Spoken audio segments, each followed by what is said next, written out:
Hello. Um, I'm going to talk about my deck today and in the process talk about orgasms and pleasure, but I think mostly like self pleasure, perhaps pleasure in relationships, but mostly self pleasure. Um, so when I first got this deck, I was really uncomfortable with it and I kind of hated it. I thought that it was really, um, it made me feel like unsafe actually. And I think it triggered a lot of sexual disharmony within myself because I wasn't used to sexuality existing like in this way, um, where it was so unashamed and it wasn't even like crude, though nothing wrong with that, but it wasn't even like that.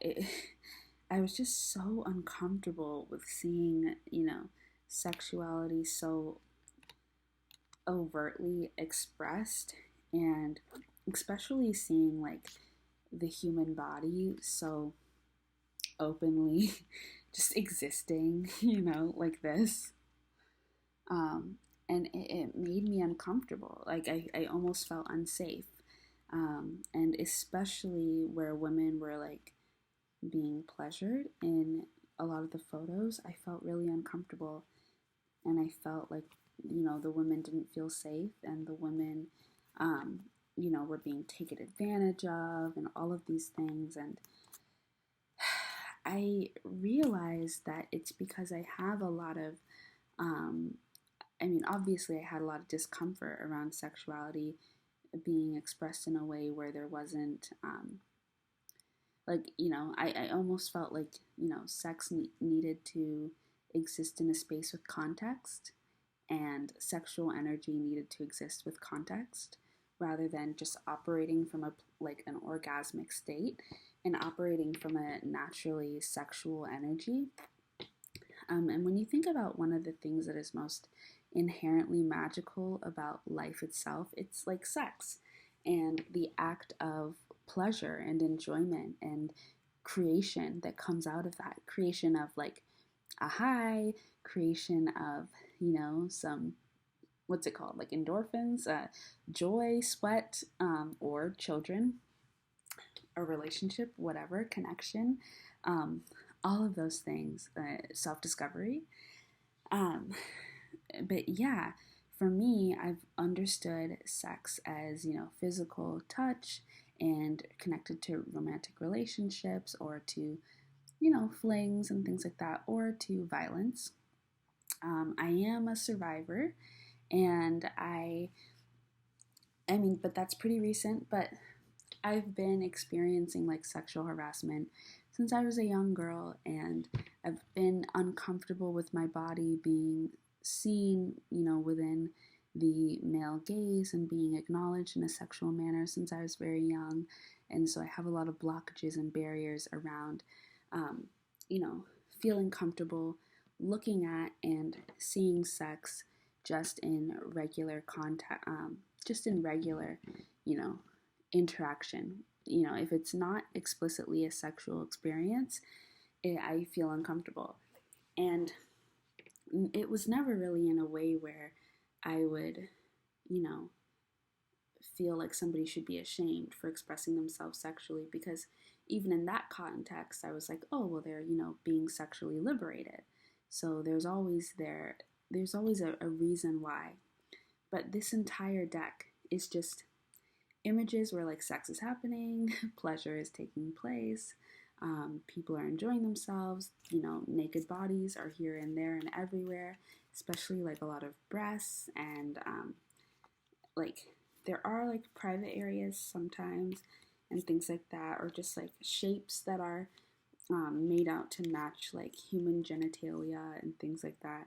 I don't know if this video is going to get taken down if I post this, but yeah, it was just so strange and it made me really uncomfortable to see everything with sex so highlighted, because it made it feel very normal. And I was like, imagine living in a world like this. It felt like, ooh, it felt like almost like uncomfortable and kind of like dirty. And thinking about it now, I'm like, what is your problem? But I was so uncomfortable. And I wanted to talk about this just for a little while. I'm not expecting to go on very long, but I just want to talk about why orgasms are a human right and sexual pleasure and like sexual energy is really something that we should all be able to live in, on a daily basis. And that does not mean that you need to, you know, be having sex every day or doing anything like that. I know that there are people who I don't fully know everything about what it means to be asexual, but I do understand that there are people who just aren't really interested in like physical sexual acts and things like that, and that is totally fine. What I mean is that everybody has the right to be in their sexual energy because it's something that's very natural to us. And it's something that is actually very healing. And it's one of the ways that we practice magic just on a daily basis as human beings and life around us as well. But I'm just going to speak from a human context because I'm a human being. But all life forms, should be able to be in their sexual energy at all times. But yeah, for me specifically, I'm thinking about like orgasmic energy and the manifestation powers that that has. And I'm thinking about sexual energy and how, when people are able to comfortably express themselves sexually and feel confident in their bodies and understand the connection between the body and the soul and your mind, and understand how that when you are able to have that all work together for your own pleasure and for your own happiness without the context of it also being pleasurable to somebody else or for somebody else to consume, it's a really life-changing experience. And I was thinking about the show Love, Sex, and Goop, and like the different, what's it called? Like the different styles or like sexual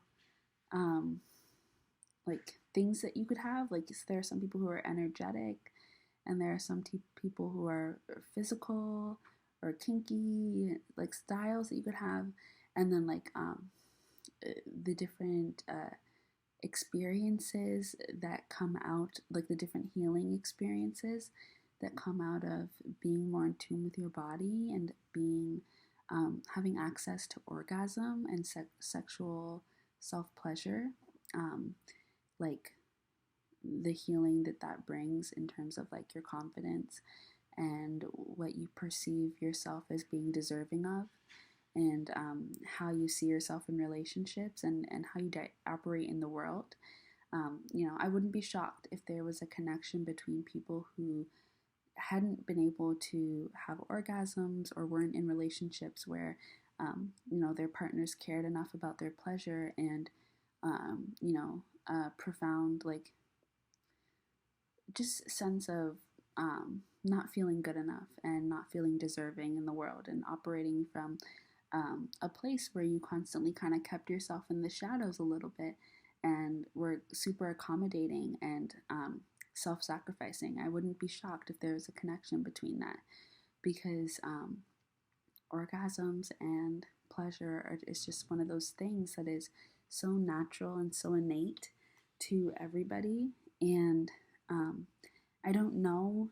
I don't want to speak in absolutes because I'm not sure if everybody can orgasm, but I, I feel like everybody has access to orgasmic energy without even having to do the physical act. I believe that because human beings and anything on earth is so energetic, we are just constantly engaging and transmuting energy constantly. We're super psychic. Everything is psychic. That I have a feeling that we all can tap into our sexual energy and orgasmic energy, and it is one of the easiest ways to change your life and change the way that you're feeling, and bring you out of a place of feeling cut off and suffocated and trapped and isolated into a space of feeling more in tune with your body and connected again. And obviously, it's also one of the ways where a lot of vulnerable people experience exploitation and manipulation and violence and harm, because it is also something that is so unprotected, not by the individual, but by our systems and our societies. You know, it's just a known fact that survivors can't trust the criminal justice system to believe us in our stories and to hold people accountable when you are assaulted and when you experience sexual violence. And there's always a shame around sharing your story. And there's always, or at least not, I'm not going to speak for anybody else, but for me, after I kind of began to like tap into or understand and unpack a little bit more about my experience with sexual violence, there was like shame. There was a shame around my body and what had happened, and the energy that I had held, and the energy that I had received and that was there, and the fact that was in my body, and it felt like a violation on so many levels. And where is the space to heal that and to grieve that? There's not really, there needs to be like sexual trauma centers where you can go and you can release that energy, and you can understand that though, especially people with vulvas, though you may be like, though you receive and sometimes things can go inside, and so it really does feel like you are allowing somebody into your home space. There needs to be a deeper understanding about what sex is and what pleasure and what reception is, versus violation, because when everything is just kind of molded into one, it makes it very uncomfortable, and it makes it very difficult to find healing and the balance between understanding that what you experienced wasn't sex and that wasn't pleasure, even if you did end up experiencing pleasure, and that does not have any connection to your relationship with sex. They're different things, but because everything is just kind of molded into one, because there is no value and there is no sacredness placed around sexual energy and orgasmic energy, a lot of us experience violence and experience disconnection from our bodies and from that part of ourselves, and there's really no support, especially because it's just something that's so shameful to talk about. And we're entering an age where it's a little bit more comfortable, but still it's very physical, and it's very focused around like a bit of a surface level discussion about it, and sometimes we get into the emotions, but not really. And I know that sex workers have been having a conversation about the emotional labor that goes into sex work and that goes into sex and orgasms and all of those things. But we really haven't even in like a general society, we haven't really gotten to scratch the surface. And this is one of those situations where it really makes a lot of sense to bring sex workers into the classroom, bring sex workers into our spaces, and allow them the space and the platform to share their experiences. Because if anything understands what it means to engage with each other and with ourselves in a sexual manner and understand what that means on every level, it's people who do it the most often and who experience it with different types of people who have different energies and different desires and relationships with sex and orgasms. And I don't want to speak for sex workers, so I don't know if that's something that they would ever want to do. Obviously, there's so many different sex workers, and some people are sex workers because they want to be, and some people are sex workers because they are, it's because it's, a means of survival. It really is, it's complicated. But this is what I mean. The conversation around sex is very complicated. and we have this part of it that is beautiful, and then we have this other part of it that is really, really difficult. And it is a hard truth to kind of unpack and try to understand a way to heal that relationship and make sure that we are bringing justice and serving and protecting and healing those who are vulnerable and can be taken advantage of, but also making sure that we are leaving space for those who want to live in that energy a lot more and explore what that means to them and kind of manifest that as just a reality that we get to be in all the time. So that's something that came to mind that I wanted to bring up, but I'm gonna go now because I want to keep watching my show. So I just wanted to touch on that. And I've been experiencing so many repeating numbers. Like I just lifted up this thing and it was the Eight of Pentacles, and right below that, I mean not below that, but then I saw the Eight of Swords. Interesting. Anyways, goodbye.